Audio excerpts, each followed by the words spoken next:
नमस्कार, स्वागत है आपका। मैं हूं आपके साथ नया शर्मा। आप देख रहे हैं हमारा मध्य प्रदेश। शुरुआत करेंगे खबरों की। आज की अहम खबरों के साथ।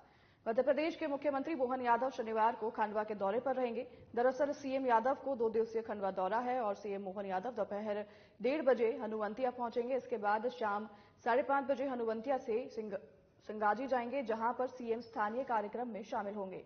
वहीं सीएम मोहन यादव रात हनुवंतिया पहुंचकर रात्रि विश्राम करेंगे। बता दें कि मुख्यमंत्री का कमान अपने हाथ में लेने के बाद सीएम मोहन यादव लगातार दौरे पर रह रहे हैं।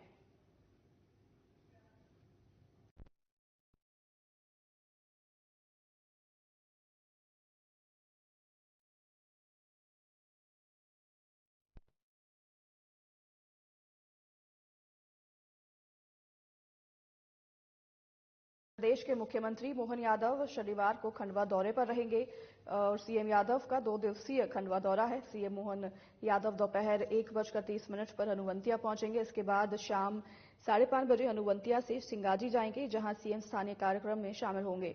वहीं सीएम मोहन यादव रात हनुवंतिया पहुंचकर रात्रि विश्राम भी करेंगे और मुख्यमंत्री का कमान अपने हाथ में लेने के बाद सीएम मोहन यादव लगातार दौरे पर रहे हैं।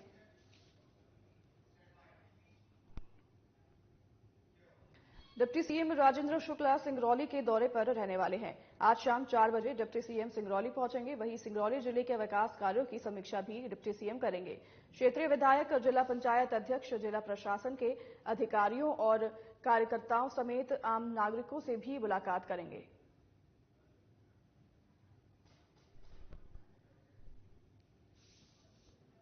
डिप्टी सीएम राजेंद्र शुक्ला सिंगरौली के दौरे पर रहने वाले हैं और शाम को 4 बजे डिप्टी सीएम सिंगरौली पहुंचेंगे। वहीं सिंगरौली जिले के विकास कार्यों की समीक्षा भी डिप्टी सीएम करेंगे। क्षेत्रीय विधायक, जिला पंचायत अध्यक्ष, जिला प्रशासन के अधिकारियों और कार्यकर्ताओं समेत आम नागरिकों से भी मुलाकात करेंगे।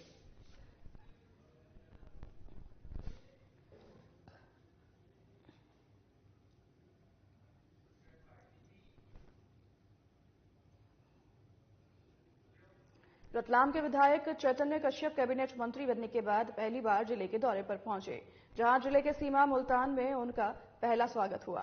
उसके बाद सात रुंडा में विधायक मथुरा लाल दामर ने भी सत्कार किया। बता दें कि मंत्री बनते ही चैतन्य कश्यप ने बिलपांक में विरूपाक्ष महादेव के द्वार के लिए 35 लाख की राशि की घोषणा की है। दरअसल विधायक चैतन्य कश्यप रतलाम शहर विधानसभा सीट से तीसरी बार बंपर जीत दर्ज की है। उन्हें मोहन कैबिनेट में जगह मिली है और बीते दिनों में मंत्री पद की शपथ ली है।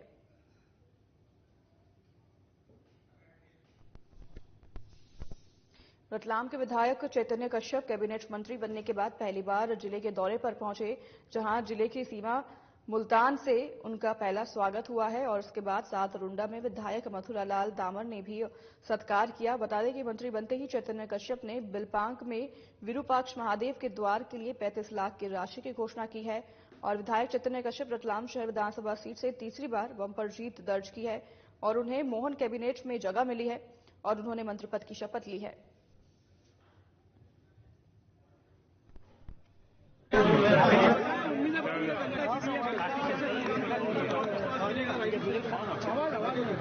मां कालिका के आशीर्वाद से रतलाम नगर का नागरिक व विधायक होने के नाते मुझे प्रदेश के मुखिया, महाकाल नगरी के हमारे मुख्यमंत्री मोहन जी यादव के द्वारा कैबिनेट मंत्री बनाया गया है और निश्चित रूप से रतलाम का सौभाग्य है, रतलाम की जनता का गौरव बड़ा है, यहाँ के कार्यकर्ताओं का गौरव बड़ा है और मंत्री जब बनते हैं तो सरकार से उम्मीदें रहती भी है और हम उम्मीदों को जो हमारा संकल्प पत्र है उस संकल्प पत्र के अनुसार पूर्ण करने का पूरा प्रयास भी करेंगे और पूर्ण करेंगे और माननीय प्रधानमंत्री नरेंद्र मोदी जी के नेतृत्व में अगले लोकसभा चुनाव में हम गुंती सी कमल खिला करके उन्हें मध्य प्रदेश से हम ये भेंट करेंगे और निश्चित उनके नेतृत्व में देश दुनिया का नंबर 1 बन रहा है।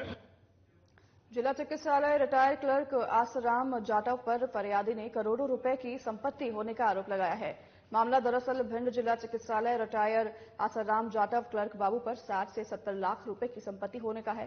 फरियादी देवी शरण ने ईओडब्ल्यू, इनकम टैक्स, लोकायुक्त तीनों विभागों को लगातार 2 साल से आवेदन दे रहा है, फिर भी संबंधित अधिकारियों ने अब तक कोई ठोस कदम नहीं उठाया है।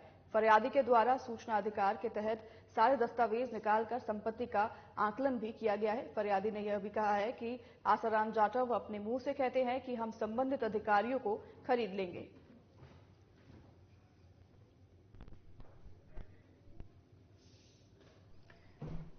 जिला चिकित्सालय रिटायर्ड क्लर्क आसाराम जाटव पर फरियादी ने करोड़ों रुपए की संपत्ति होने का आरोप लगाया है। मामला दरअसल भिंड जिला चिकित्सालय रिटायर्ड आसाराम जाटव क्लर्क बाबू पर 60 से 70 लाख रुपए की संपत्ति होने का है और फरियादी देवीशरण ने ईओडब्ल्यू, इनकम टैक्स, लोकायुक्त तीनों विभागों को लगातार 2 साल से आवेदन दे रहे हैं, फिर भी संबंधित अधिकारियों ने अब तक कोई ठोस कदम नहीं उठाया। फरियादी के द्वारा सूचना अधिकार के तहत सारे दस्तावेज निकालकर संपत्ति का आकलन किया गया।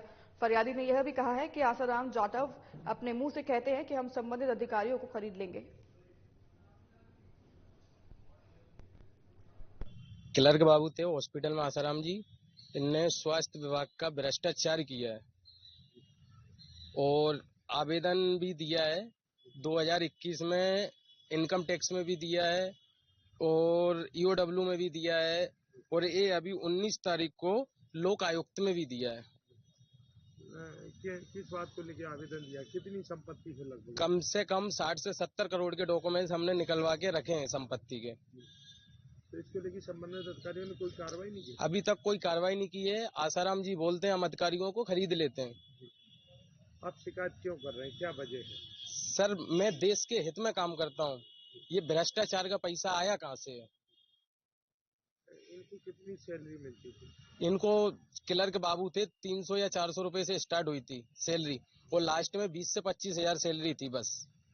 लगभग कितने समय से शिकायत कर रहे हैं? 2021 से। छैगांव माखन में रोड निर्माण सहित जितने भी निर्माण कार्य हो रहे हैं, सभी काम भ्रष्टाचार की भेंट चढ़ रहे हैं। अभी कुछ दिनों पहले ही नाले निर्माण का वीडियो वायरल हुआ था, जिसमें छैगांव माखन के सब इंजीनियर शुभम पाटिल ने खुद कहा था कि जो नाली निर्माण हुआ है वो गलत है। उसके बावजूद आज तक सरपंच सचिव पर किसी प्रकार की कोई कार्रवाई नहीं हुई है और वो निर्माण कार्य पूर्ण कर दिया गया और सिर्फ खाना पूर्ति करने के लिए शुक्रवार को मजदूरों को भेजकर काम करवाया गया, जबकि पूरा कार्य जेसीबी से हो चुका है। अब इन मजदूरों की फोटो पोर्टल पर अपलोड कर अपने चहितों के खातों में पैसे डालकर निकाल लिए जाएंगे। ब्लॉक मुख्यालय पर जनपद सीईओ और जनपद के अधिकारियों के रहते निर्माण कार्यों में भ्रष्टाचार जोरों पर है, तो जो ब्लॉक ग्राम पंचायतों में कितना भ्रष्टाचार होगा, ये विचारणीय है।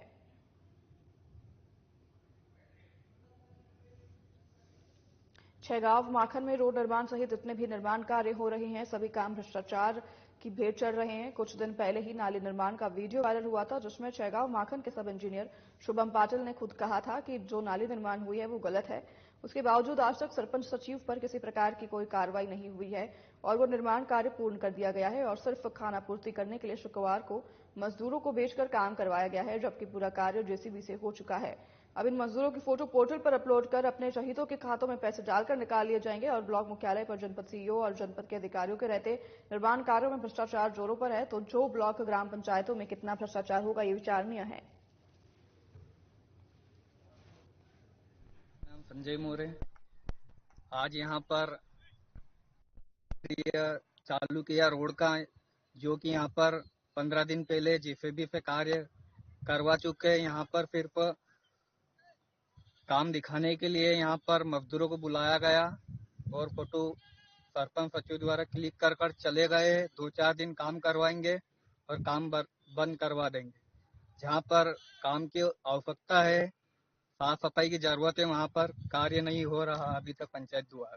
निवासी कमल पंचोरे, ग्राम पंचायत में रोजगार गारंटी के तहत कच्ची नाली का निर्माण और रोड पे मिट्टी डल रही है, जो कि जेसीबी से इसका पूरा काम हो चुका है और आज रोजगार गारंटी के तहत मजदूरों को यहाँ पर फोटो शूट करने के लिए यहाँ पर लाया गया है।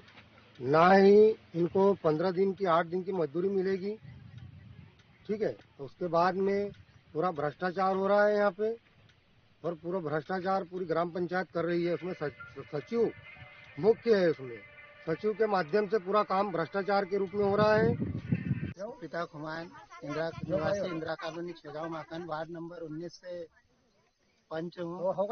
भारत सरकार द्वारा 2005 से मनरेगा योजना चालू की गई इस अधिनियम के अंतर्गत 90 दिन के अंदर मजदूरी दी जाती है। इस अधिनियम के अंतर्गत ही छेगांव माखन ग्राम पंचायत द्वारा यहाँ पर मनरेगा का काम किया जा रहा है, जो आज से प्रारंभ हुआ है।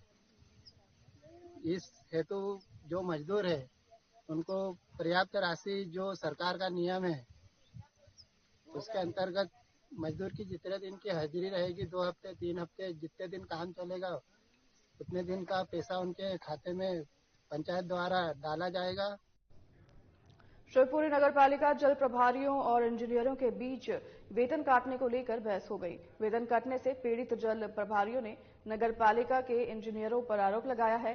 पीड़ितों का कहना है कि रात दिन मेहनत कर पानी सप्लाई का कार्य किया जा रहा है, फिर भी वेतन कटवाया गया है।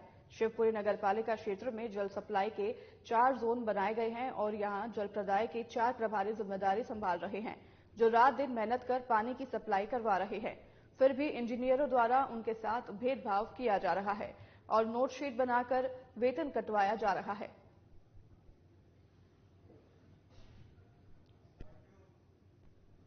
कहाँ पर काम करते हैं आप, क्या करते हैं? मैं नगर पालिका में पदस्थ हूँ अभी। वैसे हम कर्मचारी पीएचई के विभाग के हैं। तो क्या क्या समस्या आ रही है आपको? क्या समस्या साहब ये है कि हम दिन रात काम कर रहे हैं, उसके बावजूद ही हमारी अपसेंट ठोकी जा रही है साहब। कौन ठुक रहा है? यही साहब ने और अपने रामवीर शर्मा ने ठुकवाई है साहब। तो अभी क्या क्या बहस चल रही थी, उस पर क्या बहस चल रही थी साहब? क्या हम दिन रात काम कर रहे हैं साहब, सुबह 9 बजे आ जाते हैं हम, ना नोटिस दिया हमको ना कुछ दिया, हमारी सैलरी कटवा दी साहब। अब ये बताइए, तो कोई पानी सप्लाई में कोई परेशानी आ रही है? जिंदा हो गया?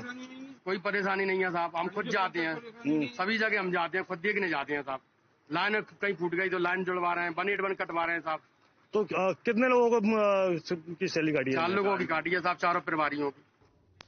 भिंड जिले के उमरी थाना क्षेत्र के अंतर्गत अकोड़ा चिमनी पर अवैध मिट्टी का उत्खनन किया जा रहा था, जिसको लेकर भिंड कलेक्टर संजीव श्रीवास्तव ने माइनिंग विभाग को सूचना दी कि उमरी थाना अंतर्गत अकोड़ा चिमनी के पास एक जेसीबी के द्वारा अवैध मिट्टी का उत्खनन किया जा रहा है, जिस पर माइनिंग विभाग के अधिकारी मौके पर पहुंचे और देखा तो अवैध मिट्टी का उत्खनन करने वाली जेसीबी को पकड़ा।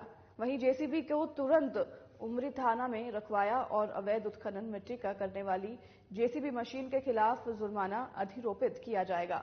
वहीं इस पूरे मामले पर माइनिंग विभाग अधिकारी दिनेश सिंह ने कहा कि अवैध मिट्टी का उत्खनन होने की शिकायत मिल रही है, जिस पर कार्रवाई की गई, वहीं अब जुर्माना भी लगाया जाएगा।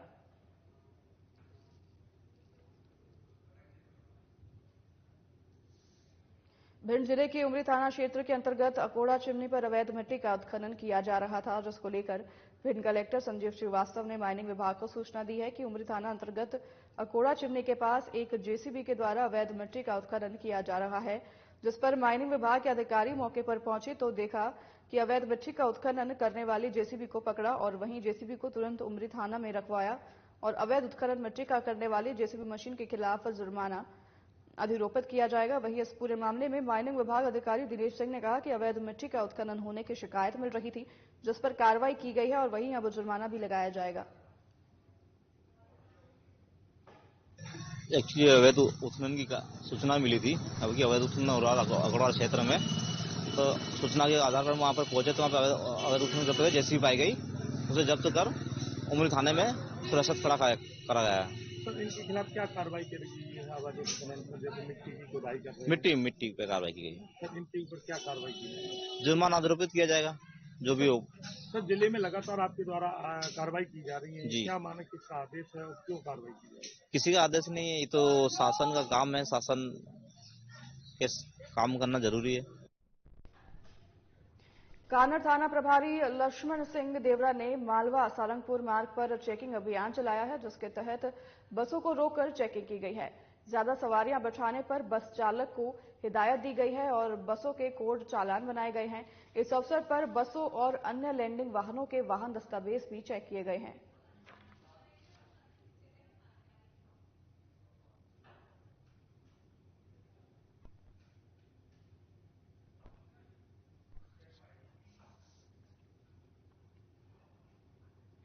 खंडवा जिले की पंधाना नगर परिषद के वार्ड नंबर 14 में एसडीएम कुमार शानू देवरिया और तहसीलदार केशव सोलंकी ने बड़ी कार्रवाई की है।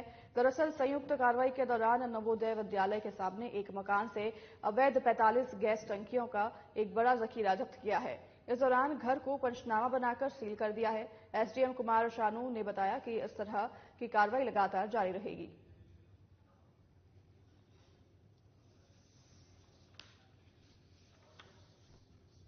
हमें सूचना मिली थी कि पंधाना रहवासी क्षेत्र में एक घर में एक व्यक्ति ने अवैध रूप से गैस की टंकियों का भंडारण किया है।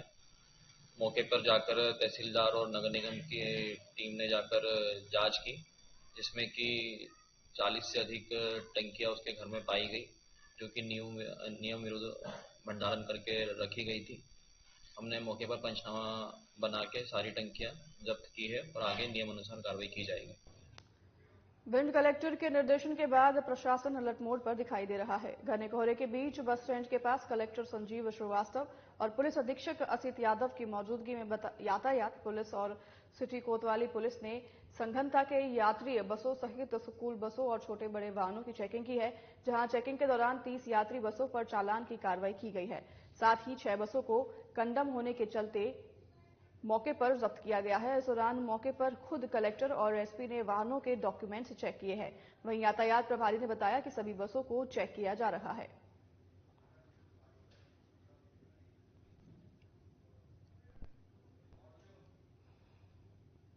यातायात पुलिस हमेशा जो नियम विरुद्ध वाहन चलाए जाते हैं उनके विरुद्ध कार्रवाई करती है। इसी तारतम्य में विशेष रूप से अभी जो बस हैं, जो बसों को चेक किया जा रहा है, बसों में विशेष रूप से उनकी जो फिटनेस, उनका बीमा और जो उनका परमिट है उसको चेक किया जा रहा है। इसके अलावा अन्य दस्तावेज जो हैं वो भी चेक किए जा रहे हैं। इसके बाद जो बसों में फायर एक्सटिंग्विशर जो होते हैं वो, और जो उनके फर्स्ट एड बॉक्स और साथ में इमरजेंसी एग्जिट गेट है उसको भी ध्यान में रख के उनको चेक किया जा रहा है। जिन भी बसों में नियम विरुद्ध जो बसें संचालित हो रही हैं उनके खिलाफ कार्रवाई की जा रही है और ये लगातार कार्रवाई जारी रहेगी। गुना हादसे के बाद रतलाम में भी बिना परमिट फिटनेस के चलने वाली बसों की एसपी के आदेश के बाद प्रमुख मार्गों और बस स्टैंडों पर बसों की चेकिंग की गई, जिसमें 42 बसों की चेकिंग की गई। बता दें कि रतलाम पुलिस द्वारा 2 दिन की कार्रवाई में अभी तक कुल 127 बसों को चेक किया गया है और 2 बसों को बिना फिटनेस पाए जाने से जब्त किया गया है। रतलाम पुलिस द्वारा सभी बस चालकों को निर्देशित किया गया कि वे अपनी बसों का फिटनेस सर्टिफिकेट विंडस्क्रीन पर चस्पा करें और जिले में निरंतर अभियान चलाकर बस चेकिंग कर कार्रवाई की जाएगी।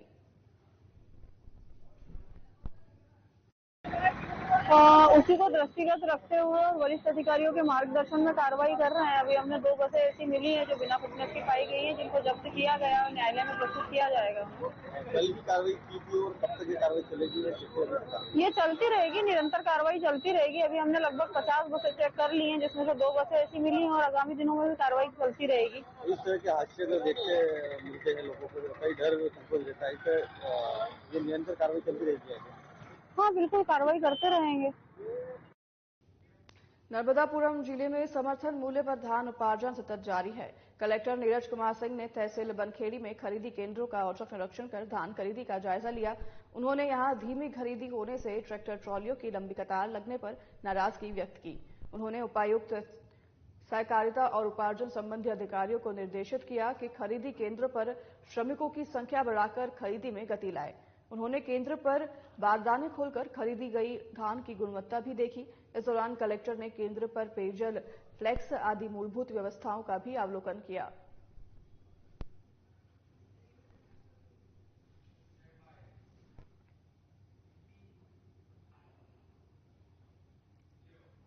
मध्य प्रदेश के नीमच से एक धोखाधड़ी का मामला सामने आया है, जहां एक पत्रकार ने ही नौकरी दिलाने के नाम पर ठगी की है, जिसमें बैंक लोन, भूखंड आवंटन के पट्टे और पुलिस कार्रवाई के नाम से अलग अलग 4 लोगों से 11,27,000 रुपए की धोखाधड़ी की है।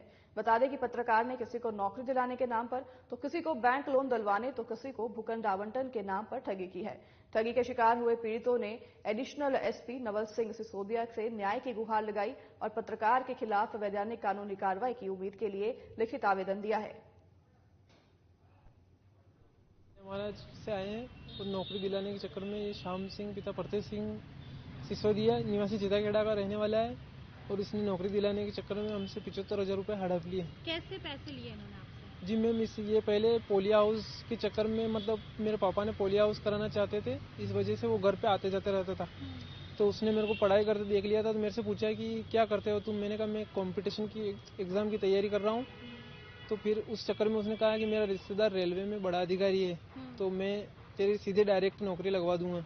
यहाँ एसपी कार्यालय में पैसे के लिए आए थे, लोन के लिए ले रखे शेरवानी की 6.5 लाख रुपए। किसने ले रखे? श्याम सिंह चिताखड़ा वाले ने। कितना समय हो गया? इसके 2016 की बात है। 2016 की। अब आप रिपोर्ट कराने इतना लेट आए, ऐसा क्या कारण है? उससे हम पैसे मांगने गए तो पैसे के लिए टालम टुलम किया और उसने कहा कि तुम कुछ भी कर लो, हमारा कुछ नहीं बिगड़ने वाला है। क्यों नहीं बिगड़ने वाला है? हम पत्रकार हैं इसलिए। पत्रकार है वो? हाँ पत्रकार, ऐसा कहता है पत्रकार हैं हम। हमारा मध्य प्रदेश के इस बुलेटिन में हमारे साथ फिलहाल बस इतना ही। मैं नाया शर्मा अब आपसे लूंगी विदा। मुझे दीजिए इजाजत। नमस्कार।